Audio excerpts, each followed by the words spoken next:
Baik, terima kasih pemirsa, Anda masih bersama kami dan Mensaku. Kita lanjutkan lagi. Pertanyaan selanjutnya akan disampaikan oleh Zahwa Ashifa. Silakan.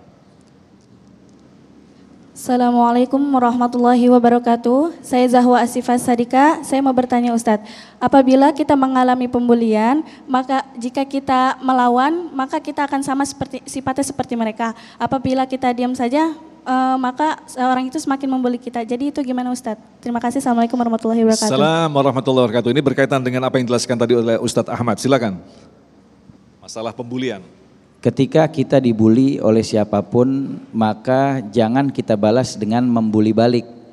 Kenapa? Karena kalau kita membalas dengan kita bully balik, maka kita sama dengan mereka. Dikatakan bahwasanya Al-Imam Syafi'i rahimahullah ta'ala, beliau pernah mengatakan, idza nataqa safihu fala tujibhu wa khairu min ijabatihi asukutu. Ketika ada seseorang yang berbicara, orang bodoh yang mencaci makimu, membulimu, menghinamu, maka jangan kamu balas dengan cacian dan bulian lagi. Kenapa? Wa khairu min ijabati asukutu, sebaik-baiknya ucapan adalah diam. Di saat kita dibully orang, maka jangan balas kita bully lagi. Yang ada kita samanya sama dia. Ibarat kita lewat di satu jalanan di dalam komplek perumahan, ada anjing gonggongin kita. Kira-kira kita tinggalin tuh anjing yang gonggongin kita, apa kita balas gonggong? Kalau kita balas gonggong, kita samanya sama anjing. Ya udah biarin aja, ya. Karena sebaik-baiknya jawaban adalah diam, ya. Jangan kita balas dengan bully, tapi kita doakan mudah-mudahan yang membuli kita dia mendapatkan taufik hidayah dari Allah Subhanahu wa taala, begitu. Nah Kiai, ini kalau kita kembangkan dari pertanyaan-pertanyaan para santri dan santriwati tadi berkaitan dengan masalah membela diri, bully, membuli, kemudian juga anarkis terhadap satu dengan yang lainnya. Islam itu sebenarnya memberikan batasan sampai seperti apa ketika kita dikatakan membela diri, itu harus seperti apa? Sementara di lain sisi, ya udah lebih baik diam daripada melakukan sesuatu, justru memperkeruh suasana. Lantas, what should we do? Begitu.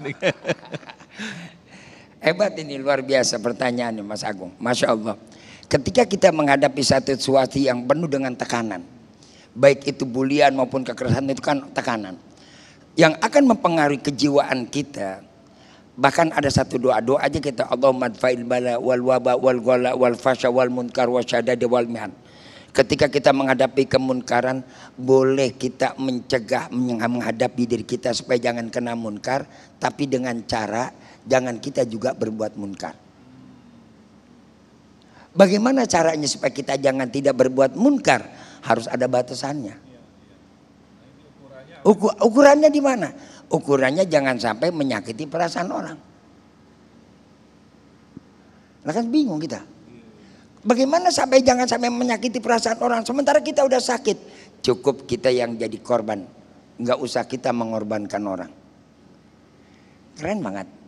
Cukup kita yang jadi korban, nggak usah kita mengorbankan orang. Dalam arti bersabar saja begitu? Baginda Rasul Kanjeng Nabi kita Muhammad sallallahu alaihi wasallam sampai Allah peringatkan dalam Al-Qur'an, "Lau kunta faddan ghalidhal qalbi lan faddu min hauli." Kalau kau keras kepala, kau kaku dan kau ada punya perasaan dendam di hati kamu, jangan pernah berharap jadi pengikut.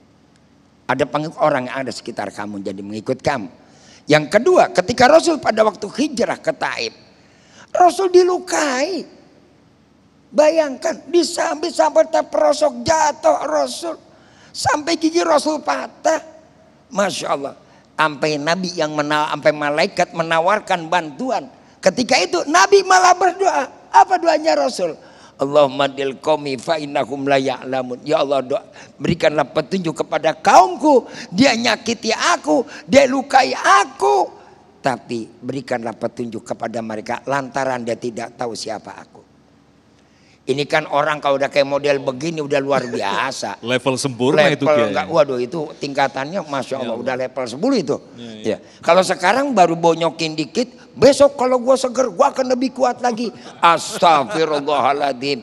Mestinya muhasabah. Introspeksi diri dong. Ketika Allah datangkan sesuatu kepada kita, kita menerima kekecewaan, bukan berarti akan hilang kebaikan kita, tidak. Justru ketika kita menerima kekecewaan dalam diri kita kita terima dengan lapang dada, Allah akan berikan sejuta kebaikan kalau kita akan membalas dengan cara yang baik. Itu dari mana perkataan itu? Gak usah macam-macam. Saya nanti dijangkanya bacaan kitab, baca aja tuh literatur Sayyidina Ali. Lihat Sayyidina Ali karramallahu wajhah, ketika kakak dia terpanah oleh orang yang memanah, apa Sayyidina Ali nyari orang yang memanahnya? Dia dendam? Tidak. Malah Sayyidina Ali untuk menyambut panahnya, dia lari ke sholat, dia wudhu, dia ambil sholat, dia suruh orang untuk mencabut panah yang ada di kakinya. Hihi. Kalau kita mah boro-boro. Nah, Kiai, sedikit waktu kita mau habis nih Kiai. Bukankah di dalam Islam pun dikenal dengan prinsip kisos yang bisa membalas dengan serupa, setara begitu Kiai? Oh, kisos itu ada aturan permainan hukum. Sampai Allah sebutkan dalam Al-Quran. Wa fil kisosi hayatun ya ulil albab. Kenapa sampai Allah menetapkan khusus hukum kisos? Mas Agung pintar nanyanya nih. Hukum kisos Allah terapkan dalam kehidupan manusia. Bukan berarti dendam, tidak. Oke, ini poinnya, iya. Bukan dendam. Artinya adalah untuk menegakkan hukum supaya manusia bukan sekedar jerah, ada nilai patuh dan aturan menjaga keutuhan dan kelestarian hidup manusia. Contoh begini, ada orang membunuh, ya, itu harus diadilkan dulu sesuai dengan aturan pengadilan kan, diproses dengan cara yuridis. Setelah ada keputusannya, maka mereka harus kena hukuman mati. Satu sisi ada orang tidak menerima, tapi insya Allah lebih jelas nanti lain waktu kita jelas. Iya, tepat sekali karena produser sudah ngasih aba-aba, waktunya habis begitu ya.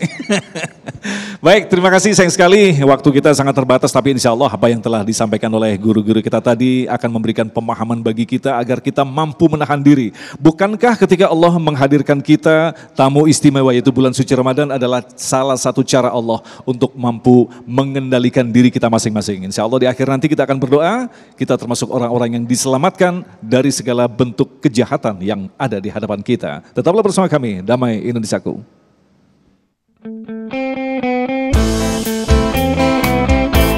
Bukan ku so taat.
Demikian pemirsa yang dirahmati Allah, Damai Indonesiaku untuk hari ini, dan jangan lupa di selama bulan suci Ramadan Anda bisa mengikuti Damai Indonesiaku spesial bulan Ramadan di setiap pukul 13 waktu Indonesia Barat. Agung Izul Haq dan kerabat kerja yang bertugas serta pendukung acara ini, Sarung Wadimor tentu Sarung kita mengucapkan terima kasih atas perhatian Anda. Assalamualaikum warahmatullahi wabarakatuh.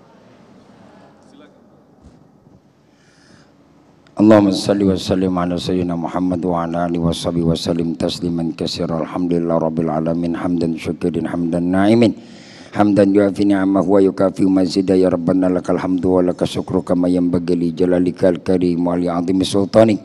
Allahumma salli wa sallim ala sayyidina Muhammad wa ala alihi wa sahbihi wa sallim tasliman katsira. Allahumma taqabbal minna salatana wa siyamana wa ruku'ana wa sujudana wa tasbihana wa tilawatana wa tamim taksirana wa adim ujurana bi rahmatika arhamar rahimin. Rabbana atina fid dunya hasanah wa fil akhirati hasanah wa qina adzabannar. Wa sallallahu ala sayyidina Muhammadin khairil ajmain. Subhana rabbika rabbil izzati amma yasifun. Salamun alal mursalin walhamdulillahi rabbil alamin. Assalamualaikum warahmatullahi wabarakatuh. Bila waktu memanggil, tenang sejati hanyalah amal. Bila waktu tak terhenti,